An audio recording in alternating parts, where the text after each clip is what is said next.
ఇప్పుడిప్పుడే తెలంగాణలో భారతదేశం మొత్తంలో మహిళలు రాజకీయంలో ముందడుగేస్తూ సమస్యలపైన మాట్లాడుతున్నటువంటి సందర్భాన్ని మనం గమనిస్తున్నాం. మహిళలు రాజకీయాల్లోకి వచ్చినటువంటి వారిని చాలా పరుషమైనటువంటి పదజాలంతో ఒక బాధ్యతాయుత పదవిలో ఉన్నటువంటి వ్యక్తులు విమర్శ చేస్తే మరి వాళ్ళు వచ్చేవాళ్ళు కూడా రాకుండా వెనక్కి తగ్గేటటువంటి పరిస్థితి ఉంటుంది.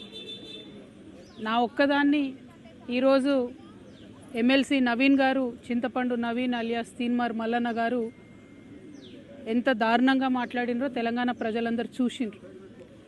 అసలు మేము ఆడబిడ్డలు అట్లాంటి మాటలు కనీసం మా నోటితో కూడా ఉచ్చరించేటటువంటి పరిస్థితి కూడా ఉండదు. సిగ్గు అనిపిస్తుంది, నిజంగా బాధ అనిపిస్తుంది.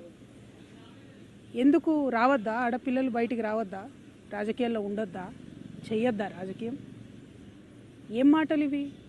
అంశం మీద మాట్లాడాలనుకుంటే, ఇష్యూ మీద మాట్లాడాలనుకుంటే ఇష్యూ బేస్డ్ మీద మాట్లాడండి.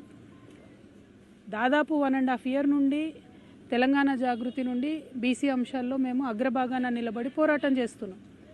నేను ఏ ఒక్కనాడు కూడా తీన్మార్ మల్లన్న గారిని ఒక్క మాట కూడా అనలేదు. నేను అసలు ఆయన నన్ను ఎందుకన్నాడో కూడా నాకు తెలియదు. నన్ను అనాల్సిన సందర్భం ఏందో కూడా నాకు తెలియదు. సరే, ఆయనకి ఏం కోపం ఉందో లేకపోతే ఎవరన్నా ప్రేరేపించిండ్రో ఎందుకన్నారో నాకు తెలియదు. తీన్మార్ మల్లన్న గారిని మాత్రం నేను ఒకటి రిక్వెస్ట్ చేస్తూ ఉన్నా. మీరు బీసీ బిడ్డ కాబట్టి ఏది పడితే అది మాట్లాడితే చెల్లిపోతుందంటే కరెక్ట్ కాదు. గుర్తుపెట్టుకోండి మల్లన్న గారు, తెలంగాణ ప్రజలు ఎక్కువ కాలం పరుష పదజాలాన్ని సహించరు. మీరు ఎటు పడితే అటు మాట్లాడితే చూసుకుంటే ఎవరు ఊరుకోరు. మీరు మాట్లాడిన దానికి డెఫినెట్గా ఆవేశం వచ్చి మా కార్యకర్తలు, మా నాయకులు ప్రజాస్వామ్యబద్ధంగా ప్రొటెస్ట్ చేయడానికి వచ్చిర్రు. అయితే మీరు కాల్పులు జరుపుతారా? సామాన్య ప్రజల మీద కాల్పులు జరిపేంత అంత క్రూరత్వం ఎందుకు?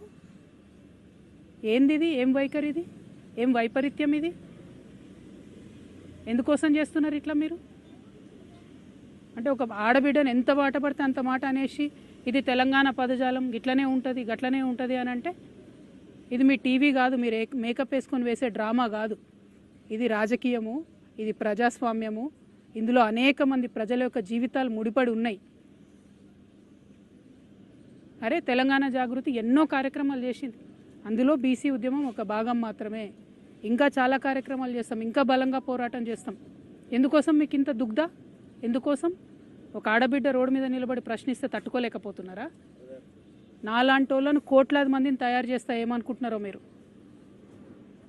మేము అనుకుంటే, ఆడబిడ్డలు అనుకుంటే కనీసం ఇంట్లోకి వెళ్ళి బయటకు వెళ్ళలేరు. మీరు ఆలోచన చేసుకోవాలి మల్లన్న గారు.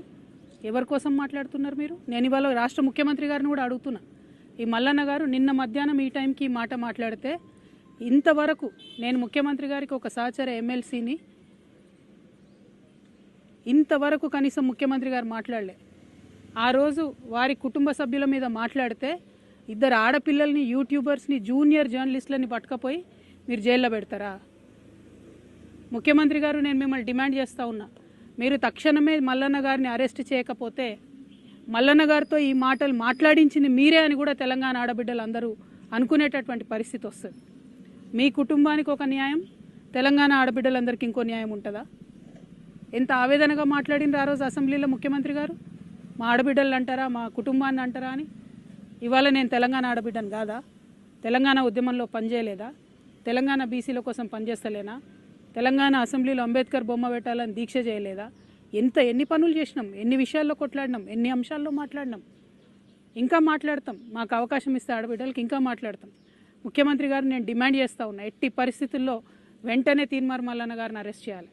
మేము రేపు ఉమెన్స్ కమిషన్ కూడా వెళ్తాం, నేషనల్ ఉమెన్స్ కమిషన్ కూడా వెళ్తాం. ఇవాళ చైర్మన్ గారికి ఇచ్చిన రిప్రజెంటేషన్లో కూడా నేను అదే చెప్పిన. హౌస్ సెషన్లో లేదు కాబట్టి ప్రివిలేజ్ మోషన్ నేను మూవ్ చేయలేను, కాబట్టి ఎథిక్స్ కమిటీకి మీరు రిఫర్ చేయండి. అట్లానే చైర్మన్ గారికి డిస్క్రిషనరీ పవర్స్ ఉంటాయి, అంటే చాలా అసాధారణమైనటువంటి పవర్స్ ఉంటాయి.